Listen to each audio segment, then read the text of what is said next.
Happy Monday, everyone. Welcome back to our latest installment of Message Monday with CrossView Church. Today, again, kind of like I did last week, I want to recap our Sunday sermon. And so where we kind of were yesterday, we were in Exodus chapter 3. We're going through this series of Exodus. And last week we looked at how Moses, he ran away from Egypt after he killed a guy. He went on the run and he found refuge in Midian.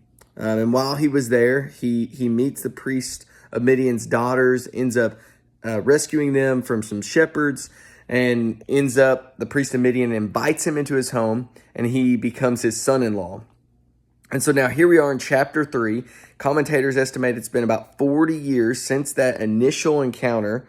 And it says in chapter 3, verse 1, "Now Moses was keeping the flock of his father-in-law Jethro, the priest of Midian. And he led the flock to the west side of the wilderness and came to Horeb, the mountain of God. And the angel of the Lord appeared to him in a flame of fire out of the midst of a bush. He looked, and behold, the bush was burning, yet it was not consumed. And Moses said, I will turn aside to see this great sight, while the bush is not burned.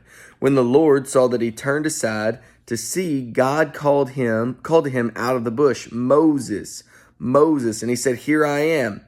Then he said, Do not come near. Take your sandals off your feet, for the place on which you are standing is holy ground. And he said, I am the God of your father, the God of Abraham, the God of Isaac, and the God of Jacob. And Moses hid his face, for he was afraid to look at God. Then the Lord said, I have surely seen the affliction of my people who are in Egypt, and have heard their cry because of their taskmasters. I know their sufferings, and I have come down to deliver them out of the hands of the Egyptians, and to bring them up out of that land to a good and broad land, a land flowing with milk and honey, to the place of the Canaanites, the Hittites, the Amorites, the Perizzites, the Hivites, and the Jebusites. And now, behold, the cry of the people of Israel has come to me, and I have also seen the oppression with which the Egyptians oppress them." So that was what we read. That was the text that we looked at. And a couple highlights from this. You can go back. I encourage you to watch the whole message. But a couple highlights. First, Moses was keeping the flock of his father-in-law Jethro. And the point there that I kind of looked at was Moses had to steward well someone else's flock before he could be the leader of the people of Israel. So I just want you to think about, what is it in your life that God is telling you? You just need to steward well that thing. Just be content where you are and serve well, steward well, love well, right where you're at, so that God can mold you to be his leader. And maybe it's for something else, and maybe he's just saying be content where you are. So what is that for you?